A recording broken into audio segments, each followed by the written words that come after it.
नमस्कार, मैं हूं सुधीर चौधरी और डीएनए में आपका स्वागत है। आज हम भारत और पाकिस्तान के बीच हुए अंतर्राष्ट्रीय कूटनीति के सुपरहिट मुकाबले का डीएनए टेस्ट करेंगे। पेरिस में चल रहे जलवायु परिवर्तन सम्मेलन के दौरान भारत और पाकिस्तान के सूखाग्रस्त संबंधों में थोड़े से बदलाव वाली हवाएं तब चली जब भारत के प्रधानमंत्री नरेंद्र मोदी और पाकिस्तान के प्रधानमंत्री नवाज शरीफ के बीच एक अनौपचारिक मुलाकात हुई। लेकिन यह मुलाकात एक हीरो और किसी फिल्म के एक्स्ट्रा कलाकार की मुलाकात जैसी थी। और दिलचस्प बात यह है कि भारत ने दुनिया के 195 देशों के सामने जलवायु परिवर्तन की पाठशाला में एक विश्व गुरु की भूमिका निभाई, तो पाकिस्तान ये समझने में भी नाकाम रहा कि क्लाइमेट चेंज यानी जलवायु परिवर्तन किस चिड़िया का नाम है। हालत यह थी कि भारत के खिलाफ नफरत के बड़े बड़े ग्रंथ लिखने वाला पाकिस्तान जलवायु परिवर्तन पर एक पन्ने से ज्यादा लिख ही नहीं पाया। इसे लेकर पूरी दुनिया में पाकिस्तान का काफी मजाक उड़ रहा है। और ऐसे में हम पेरिस से लेकर पाकिस्तान तक नरेंद्र मोदी और नवाज शरीफ की मुलाकात और मुकाबले का विश्लेषण करेंगे। आपने हमेशा भारत और पाकिस्तान के बीच परमाणु हथियार, मिसाइल और लड़ाकू विमान के आधार पर तुलनाएं देखी होंगी, लेकिन आज हम पर्यावरण की कसौटी पर दोनों देशों की ताकत आपको दिखाएंगे। इसके अलावा आज हमारे पास दो ऐसी खबरें हैं जो ये बताती हैं कि हमारे देश में आम नागरिक किस तरह सोशल मीडिया का इस्तेमाल करके देश के सिस्टम और उसे चलाने वाले मंत्रियों तक सीधे पहुंच रहे हैं और अपनी समस्या का इलाज कर रहे हैं। आमतौर पर रेलवे से जुड़ी खबरों को मीडिया में तभी प्राथमिकता मिलती है जब कोई रेल दुर्घटना हो जाती है या फिर ट्रेन देरी से चल रही होती है, लेकिन जब कुछ अच्छा हो रहा होता है तब कोई खबर नहीं दिखाता। ऐसे में आज हम आपको बताएंगे कि भारत के दो नागरिकों ने किस तरह ट्विटर की मदद से सीधे रेल मंत्री से अपनी समस्या का समाधान करवा लिया। और आज सीमा सुरक्षा बल यानी बीएसएफ अपनी गोल्डन जुबली मना रहा है। इस मौके पर हम देश की सीमा की सुरक्षा करने वाले जवानों को अपनी स्पेशल रिपोर्ट के जरिए सलाम करेंगे। आज डीएनए की शुरुआत एक अच्छी खबर के साथ करते हैं। अर्थव्यवस्था की दुनिया में भारत ने एक धमाका किया है। भारत ने अपने पड़ोसी और आर्थिक तौर पर सबसे बड़े प्रतिद्वंदी चीन को जीडीपी ग्रोथ रेट के मामले में पीछे छोड़ दिया है। बड़ी अर्थव्यवस्थाओं की श्रेणी में भारत की अर्थव्यवस्था आज दुनिया की सबसे तेजी से बढ़ने वाली अर्थव्यवस्थाओं में से एक बन गई है और चीन को इससे चिंता हो रही है। मौजूदा वित्त वर्ष में जुलाई से सितंबर के 3 महीनों में देश की जीडीपी ग्रोथ रेट 7.4% रही, जबकि अप्रैल से जून के बीच भारत की अर्थव्यवस्था 7.1% की दर से बढ़ी थी। यानी पहली तिमाही के मुकाबले जीडीपी में सुधार देखने को मिला है। वैसे सरकार को उम्मीद है कि भारतीय अर्थव्यवस्था 7.5% से 8% की दर से बढ़ेगी। यहां पर आपको ये भी जानना चाहिए कि ग्रॉस डोमेस्टिक प्रोडक्ट यानी जीडीपी आखिर क्या होता है। दरअसल जीडीपी किसी भी देश की आर्थिक सेहत को नापने का पैमाना या जरिया है। भारत में जीडीपी की गणना हर एक क्वार्टर यानी तिमाही में की जाती है। जीडीपी का आंकड़ा अर्थव्यवस्था के प्रमुख उत्पादन क्षेत्रों में उत्पादन की वृद्धि दर पर आधारित होता है। और अब हम दुनिया के 6 बड़े देशों की अर्थव्यवस्था और भारतीय अर्थव्यवस्था का एक तुलनात्मक छोटा सा डीएनए टेस्ट आपके सामने करेंगे। जुलाई से सितंबर 2015 के बीच चीन का जीडीपी 6.9% की दर से बढ़ा और इसी तिमाही में रूस का जीडीपी 4.1% और ब्राजील का जीडीपी 1.7% की दर से बढ़ा है। अब आपको कुछ विकसित देशों का जीडीपी ग्रोथ रेट भी हम दिखाएंगे। जुलाई से सितंबर 2015 के आंकड़ों में अमेरिका का जीडीपी 2.1% की दर से बढ़ा। यूनाइटेड किंगडम का जीडीपी इस तिमाही में 2.3% की दर से बढ़ा, जबकि जापान की अर्थव्यवस्था इस तिमाही में माइनस में चली गई और वहां -0.2% की दर से वहां पर अर्थव्यवस्था बढ़ी है। यानी आपको बता दें कि जापान में इस वक्त रिसेशन यानी आर्थिक मंदी के हालात हैं और इसीलिए वहां growth rate, GDP growth rate minus में चला गया है। यहां आपको यह जानना भी जरूरी है कि अमेरिका, इंग्लैंड और जापान तीनों विकसित राष्ट्र हैं। यहां सरकारों को अपने लोगों को बुनियादी सुविधाएं देने के लिए काम नहीं करना पड़ता, बल्कि सुविधाओं को बनाए रखने के लिए ज्यादा काम करना होता है। जबकि विकासशील देशों का ज्यादातर बजट विकास की योजनाओं में खर्च हो जाता है और इसीलिए विकासशील देशों का जीडीपी ग्रोथ रेट विकसित देशों से ज्यादा होता है और इसीलिए भारत और चीन जैसे देशों का ग्रोथ रेट अमेरिका या यूके या दूसरे विकसित और बड़े देशों से ज्यादा है। और अब हम अंतर्राष्ट्रीय कूटनीति के सुपरहिट मुकाबले का डीएनए टेस्ट करेंगे। अंतर्राष्ट्रीय कूटनीति की भी अपना एक जलवायु होता है, अपना पर्यावरण होता है, जिसमें थोड़ा सा भी परिवर्तन दो देशों के रिश्तों के मौसम को बेहतर बना सकता है या फिर बिगाड़ भी सकता है। पेरिस में चल रहे जलवायु परिवर्तन सम्मेलन के दौरान भारत और पाकिस्तान के सूखाग्रस्त संबंधों में थोड़े से बदलाव वाली हवाएं तब चली जब भारत के प्रधानमंत्री नरेंद्र मोदी और पाकिस्तान के प्रधानमंत्री नवाज शरीफ के बीच एक अनौपचारिक मुलाकात हुई।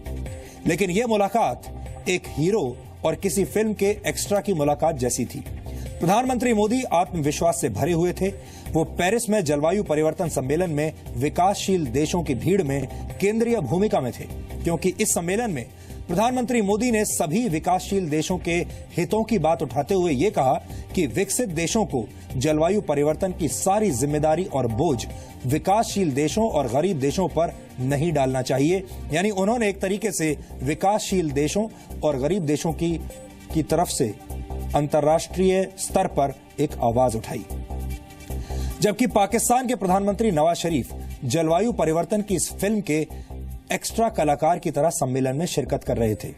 नवाज शरीफ को समझ में नहीं आ रहा था कि उनका रोल आखिर यहां पर है क्या, उनके डायलॉग्स क्या हैं और उन्हें कौन सी स्क्रिप्ट पढ़नी है। इसी सम्मेलन के दौरान प्रधानमंत्री मोदी ने अमेरिका के राष्ट्रपति बराक ओबामा को भी आईना दिखा दिया। उन्होंने अपने हॉटलाइन वाले दोस्त बराक ओबामा को साफ साफ शब्दों में समझा दिया कि धरती का बढ़ता तापमान किसी विकासशील देश की देन नहीं है, बल्कि ये विकसित देशों के कर्मों का फल है। वहीं बिना किसी तैयारी के जलवायु परिवर्तन सम्मेलन में पहुंचे नवाज शरीफ सिर्फ भीड़ का हिस्सा बनकर रह गए। सम्मेलन में भारत की वैचारिक आंधी चल रही थी और पाकिस्तान एक कमजोर पत्ते की तरह हिल रहा था।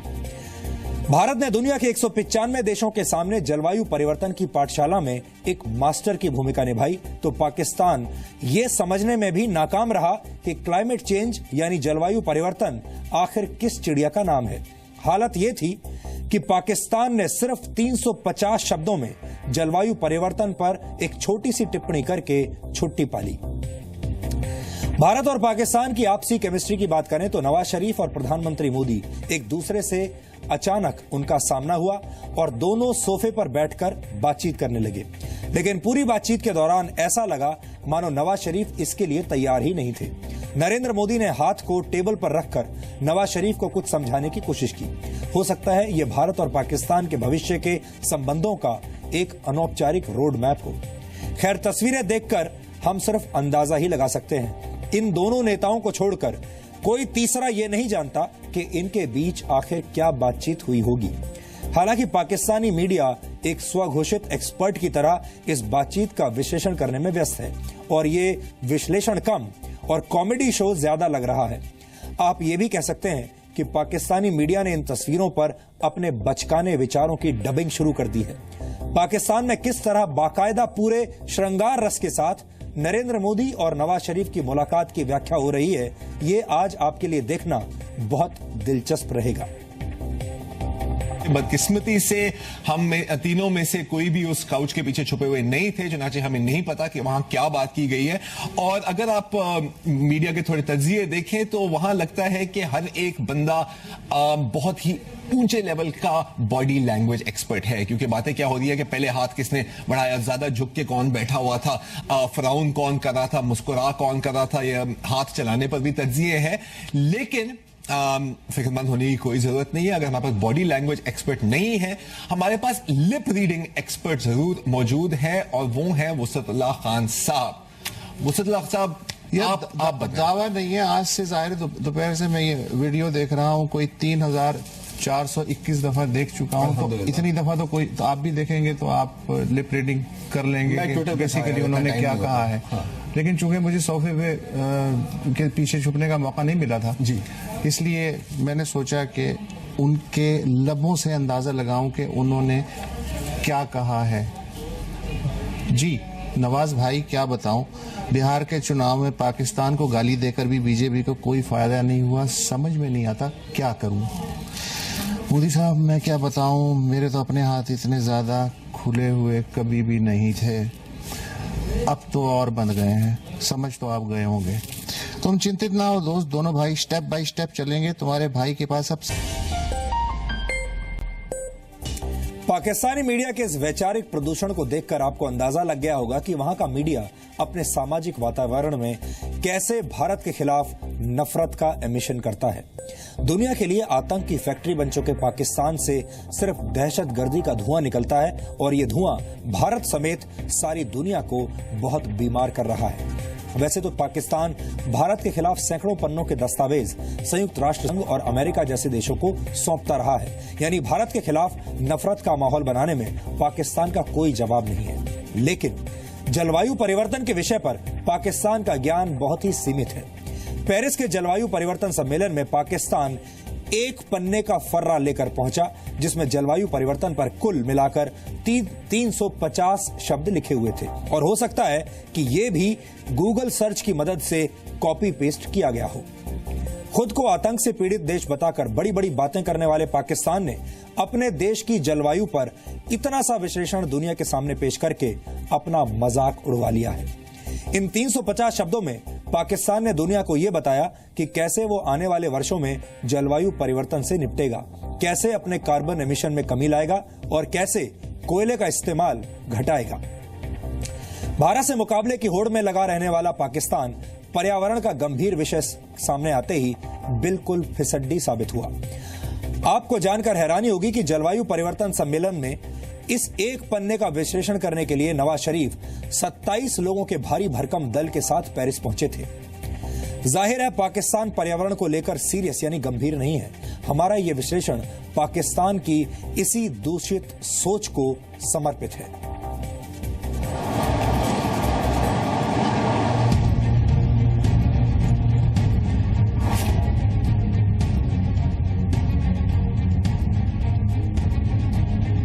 पर्यावरण पर पाकिस्तान इतना सा भी सीरियस नहीं है। 4 दिन पहले उनको पता चला है कि यार ये पेरिस में कॉन्फ्रेंस हो रही क्लाइमेट चेंज पे, तो क्लाइमेट का कोई वजीर ही नहीं था, मुशाहिदुल्लाह खान तो फारिग हो गए थे। दहशतगर्दी के धुएं से दुनिया का दम घूंटने वाला पाकिस्तान पेरिस में पर्यावरण बचाने की मुहिम में आखिरी पायदान पर खड़ा दिखाई दिया। कुछ इधर उधर ढूंढा, कोई फोटो शॉप को इधर उधर तलाश वलाश किया, उन्होंने कोई गूगल ढूंढा कि क्लाइमेट पॉलिसी क्या बनेगी। पेरिस के जलवायु परिवर्तन सम्मेलन में जब दुनिया के अहम देश आने वाली पीढ़ियों को साफ और स्वच्छ धरती देने की शपथ ले रहे थे, पाकिस्तान हाथ में महज एक पन्ना लहराते हुए अपनी मौजूदगी दर्ज करा रहा था। सारे जितनी दुनिया भर के लोग हैं वो वहाँ पे हंस रहे हैं, तमाशा बना हुआ है, क्योंकि वहाँ पर जो बात होनी थी वो बात करने के लिए अचानक 3 दिन पहले आपने वजीरे मौसमियात को चुना। दुनिया के सबसे महत्वपूर्ण मंचों पर पाकिस्तान कैसे हमेशा फेल हो जाता है और कैसे हर बार पाकिस्तान ये साबित कर देता है कि उसे भारत की शिकायतें करने के अलावा कुछ नहीं आता, उसका सबूत है कि दुनिया के सबसे बड़े सम्मेलन के शुरू होने से कुछ दिन पहले ही नवाज शरीफ ने पाकिस्तानी सरकार में कानून मंत्री रहे जाहिद हामिद को पर्यावरण मंत्री बना डाला। पेरिस में एक हो रही है माहौलियाती क्लाइमेट कॉन्फ्रेंस हो रही है, एक बहुत बड़ा दुनिया का एक सब्जेक्ट है जिसपे पाकिस्तान का तो वैसे ही मौसम का सर पैर, वैसे ही सियासी मौसम, समाजी मौसम, सकाफती मौसम, तो खैर 12 हुकूमत को बताया गया होगा कि भाई कोई मौसमियात, कोई एक बहुत बड़ा क्लाइमेट, एक बहुत बड़ा इश्यू है क्लाइमेट। पेरिस में 150 हेड ऑफ स्टेट्स जमा हो रहे हैं, मुख्तलिफ ममालिक के जो वज़ीर आज़म और सदूर और उनके वज़ीर ख़ारजा और वहाँ के जो वजीर हैं क्लाइमेट के। अब मियां नवाज शरीफ साहब यहाँ से पेरिस पहुंचे और पेरिस पहुंचने के बाद उनसे कुछ 4 दिन पहले उनको पता चला है कि यार ये पेरिस में कॉन्फ्रेंस हो रही क्लाइमेट चेंज पे, तो क्लाइमेट का कोई वजीर ही नहीं था, मुशाहिदुल्लाह खान तो फारिग हो गए थे जी। तो फिर वो निकाला है नीचे पंडोरे में से जाहिद हामिद साहब को, जाहिद हामिद साहब जो कि वजीर कानून थे जी, याद है आपको, मुशर्रफ साहब के वक्त में एनआरओ जिन्होंने किया था, उनको फिर हटा दिया गया था, फिर वापस लाया गया था। अब उनको वजीर माहौलियात या मौसमियात या पता नहीं क्या बना के उनको 4 दिन पहले उनको जनाब कहा गया कि आप चलें, क्योंकि वहां तो क्लाइमेट आप लिखें पेपर। उनको जाहिद हामिद साहब एनआरओ के मास्टर, ये सारे, उनको कहां से मौसमियात का क्या पता। अब वो तो ये तो मुशाहिदुल्लाह खान की वजारत थी, हटा दिए गए थे वो। पाकिस्तान ने अपना प्लान भी 2 अक्टूबर की डेडलाइन बीत जाने के बाद जमा कराया। Climate and development knowledge network के मुताबिक पर्यावरण बचाने का पाकिस्तान का प्लान उद्देश्यहीन और ख्यालों से बाहर का है। वहाँ पे एक सफा जी।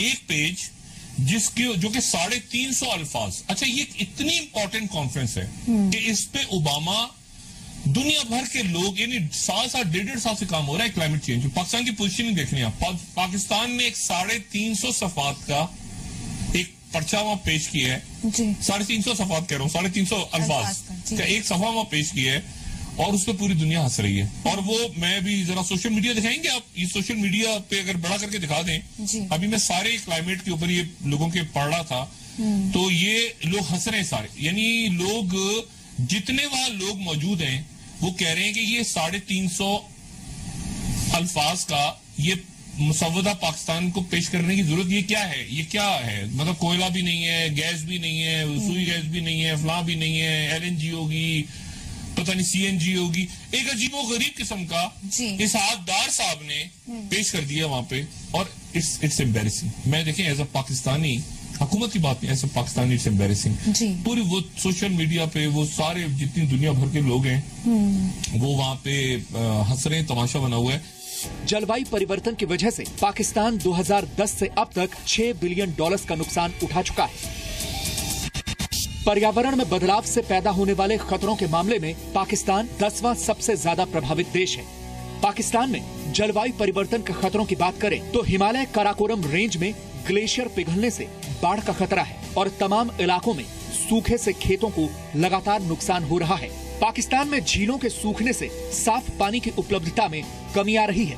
समुद्र का जलस्तर बढ़ने से अरब सागर से सटे इलाकों के डूबने का खतरा पाकिस्तान के सामने है।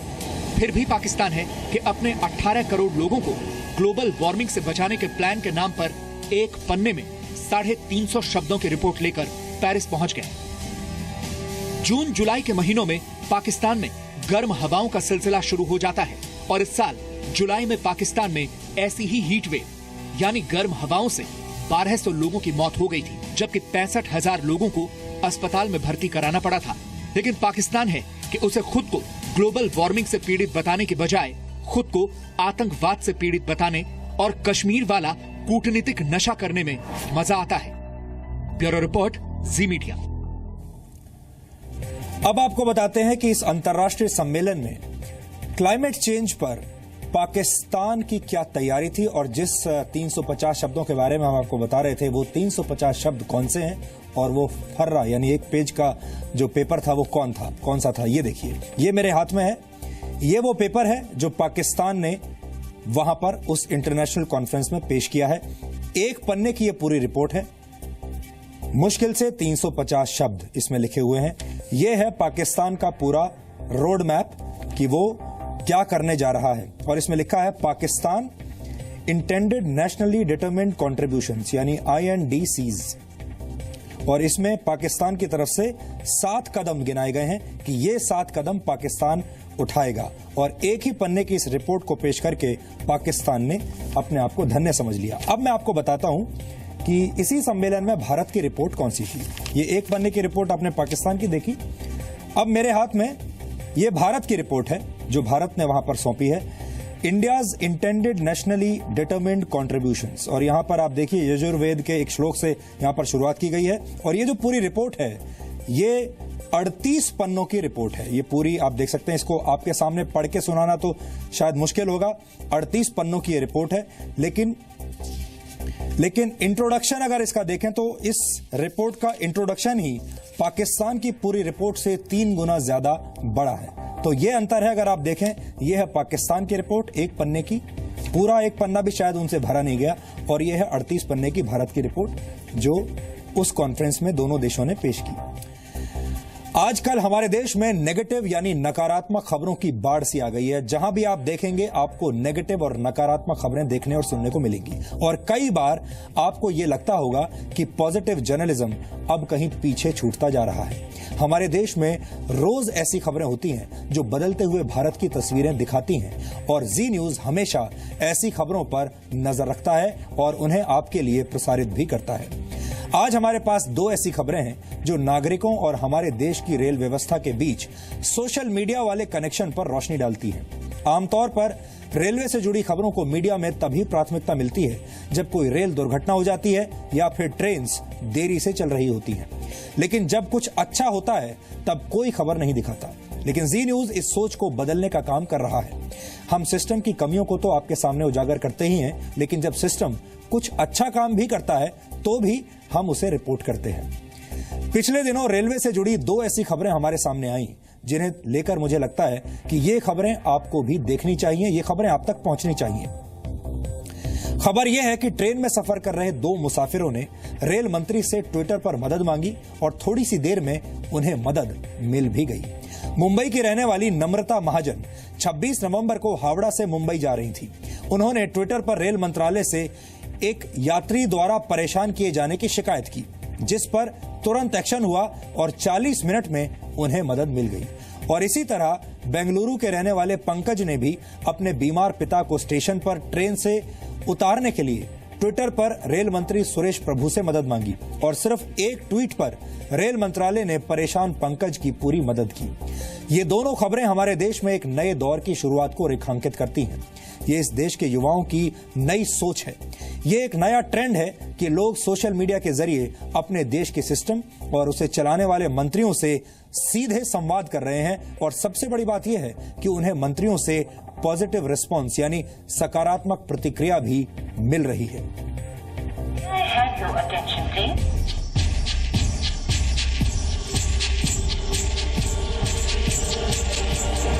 सुरेश प्रभु जी के साथ साथ उनकी पूरी टीम को, रेलवे की पूरी टीम को जो ये ट्विटर हैंडल कर रहे हैं, सोशल मीडिया हैंडल कर रहे हैं, और साथ में उनकी टीम में जो स्टेशन मास्टर जो ऑन ग्राउंड है और कूली वाले और उनके साथ जो भी स्टेशन के स्टाफ थे जो भी मौजूद थे, सबको पूरे फैमिली की तरफ से तहे दिल से शुक्रिया करना चाहता हूँ।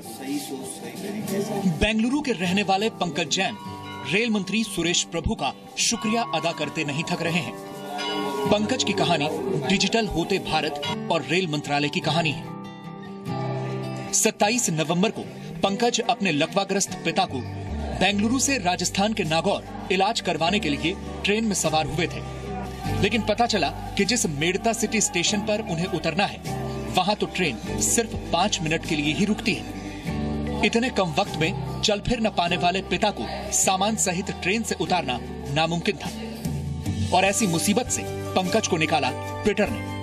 पंकज ने रेल मंत्री को टैग करके ट्वीट किया और फिर कैसे मदद पहुंची, खुद सुनिए। मैंने 28 को शाम को ट्वीट किया इंडियन रेल मिनिस्ट्री को कि है ना, मुझे सहायता चाहिए, क्योंकि ये मिडनाइट 3 साढ़े 3 बजे का समय रहेगा पहुंचने का, तो थोड़ी तकलीफ होगी मेरे को, नहीं तो अकेले पिताजी को लेके उतारने में।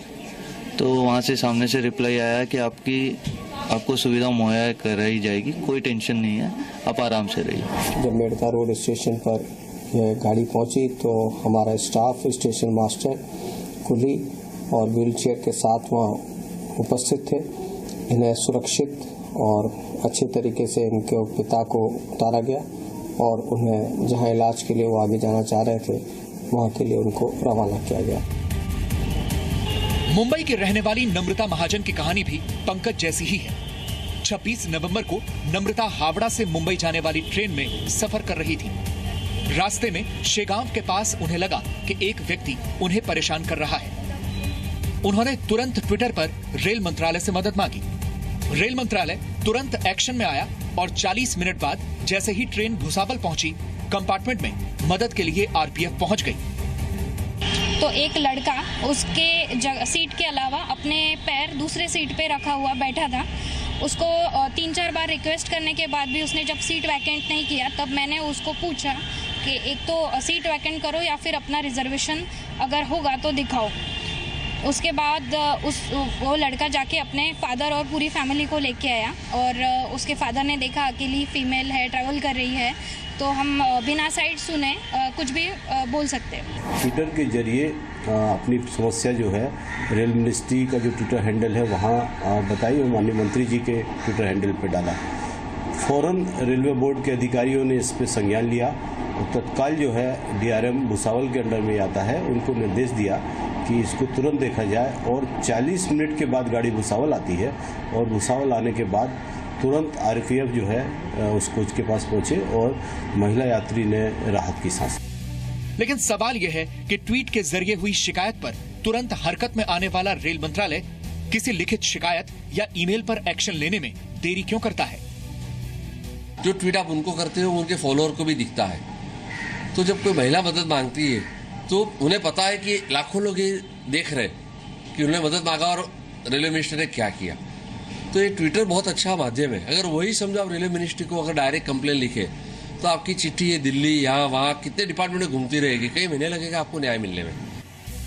ये भारतीय रेल का बदला हुआ रूप है कि एक ट्वीट पर जरूरतमंदों की मदद हो रही है, लेकिन रेल प्रशासन अगर दूसरी शिकायतों पर भी यूं ही गौर करे तो यह सफर और सुहाना हो सकता है। नागौर से मनोज सोनी के साथ एहसन अब्बास, जी मीडिया, मुंबई।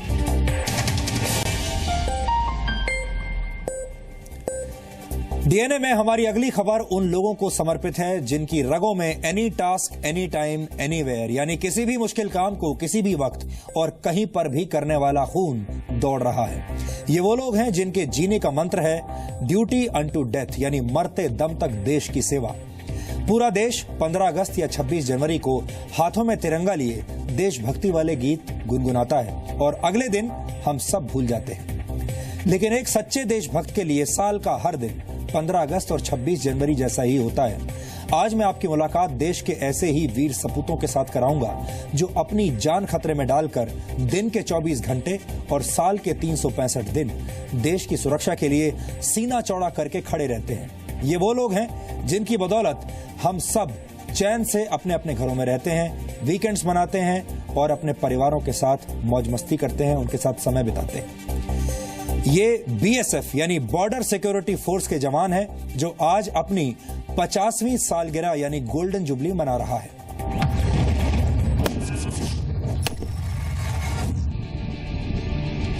सुनसान इलाका, चारों तरफ अजीब सी खामोशी, 50 डिग्री के टेम्परेचर का टॉर्चर।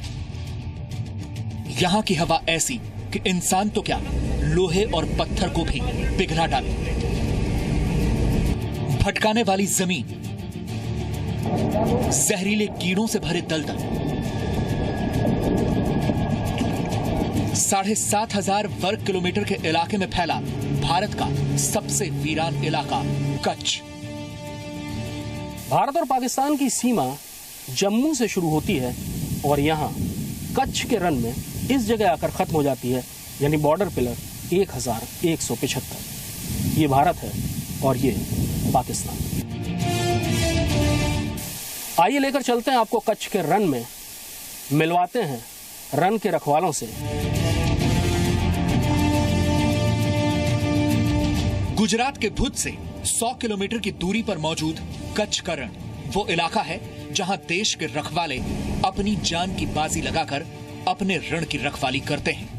भारतीय सीमा का यह हिस्सा बेहद संवेदनशील है क्योंकि यहां दुश्मन किसी भी शक्ल में हमारे सैनिकों के सामने आ सकता है। हम आपको इस इलाके में सबसे कारगर ऑल टेरेन व्हीकल यानी एटीवी के सहारे भारत की सीमा की आखिरी चौकी तक लेकर जा रहे हैं। दुनिया से कटी इस चौकी में कुछ जांबाज मोर्चा जमाए बैठे हैं, बेफिक्र और हौसलों से भरे। जय श्रीमान, जय राइजन सिंह को सलामी नाला आपके मिशन के तैयार। आगे की जानकारी व्यू पॉइंट पर दूंगा श्रीमान। जय श्रीमान, जय। ओके। आप सबसे पहले तो मुझे ये बताइए कि इस जगह को कहते क्या है? ये हरामी नाला के नाम से जाना जाता है इस जगह को, जिसको हम डोमिनेट कर रहे हैं। आप ये बताइए कि इस जगह को इस नाम से क्यों जानते हैं? इस जगह को क्योंकि सर इसका एक मेन रीजन है, यहाँ 24 आवर्स में 2 बार हाई और टाइड आता है, ज्वार भाटा जिसको बोलते हैं। तो इसका और वाटर कोर्स का हर 24 घंटे में या दिन में 24 घंटे 2 बार बदलता है। एक बार रिवर्स होता है, एक बार अपग्रेड होता है। जब हाई टाइड 3.90 से ऊपर होता है तो यहाँ पूरा एरिया पानी से भर जाता है। तो ये पता नहीं चल पाता कि यहाँ पे कहाँ जमीन है, कहाँ कितनी डेप्थ है। तो इस नेचर के कारण इसको हरामी नाला बोलते हैं। ये वो इलाका है जहाँ पर पानी का हर गिलास और खाने का हर टुकड़ा भी 3 घंटे के मुश्किल मार्च के बाद ही आता है, लेकिन बावजूद इसके चौकसी में कोई कमी नहीं है। जय श्रीमान। जल्द ही हमें समझ में आने लगा कि ये नाला अपने नाम को साबित करने पर तुला हुआ है। सूखा रण पानी में डूबने लगा। ये पानी लगातार बढ़ता जाएगा, थोड़ी देर में तो ये पूरा पोस्ट तक पहुंच जाएगा। तो उसके बाद कामकाज कैसे करते हैं? सर कामकाज यही है, जैसे पोस्ट में पानी आएगा तो पानी निकाल देना और मतलब अपना जो बिकने वाला सामान है वो तो मेंटेनेंस करके रखना। इस समय तक पूरा इलाका 4 फीट तक पानी में डूब चुका था और हमें अभी वापसी का लंबा रास्ता तय करना था। हम एटीवी पर थे, लेकिन यहां पर तैनात जवानों को ज्यादातर ये रास्ता पैदल ही तय करना पड़ता है। रण में पानी से भरे इलाके हैं तो पूरी तौर पर सूखे मैदान भी, और यहां चौकसी के तरीके कुछ अलग हैं। चौकसी और निगरानी के लिए सदियों पुराने तरीके कारगर हैं, यानी ऊंट और खुराखोजी, यानी रन में पैरों के निशान देखकर किसी घुसपैठिए का पता लगाने वाले। घुसपैठियों की लगातार चौकसी के लिए रण में ट्रैक्टर से एक चौड़ी पट्टी की मिट्टी को भुरभुरा बना दिया जाता है, जिससे उस पर पैरों के निशान साफ नजर आए। उसके बाद शुरू होता है खुराखोजी का काम, जो लिफाफा देखकर पूरी चिट्ठी पढ़ लेता है। यह है 100 किलोमीटर लंबे सर क्रीक का इलाका, जहां दलदल, पानी और घने जंगलों की चुनौती है। यहां पाकिस्तानी घुसपैठिए अक्सर सरहद पार करने की कोशिश करते रहते हैं और इसी का जवाब है क्रीक क्रोकोडाइल्स। इन्हें मरीन कमांडोज की तर्ज पर ट्रेन किया गया है। क्रीक्स क्रोकोडाइल्स की ट्रेनिंग बेहद मुश्किल होती है। दलदल में लंबी दूरी तक चलना और समुद्र में बिना खाने पीने के जिंदा रहने के गुर सीखना।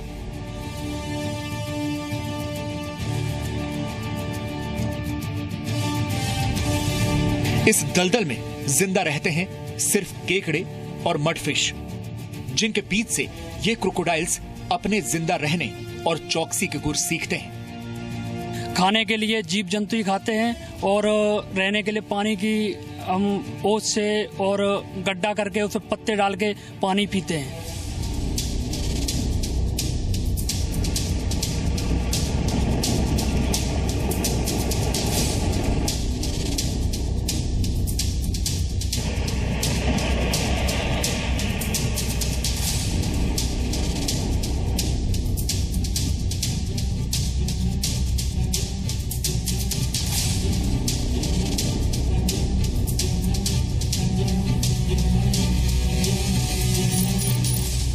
भारत का उत्तर पूर्वी राज्य त्रिपुरा।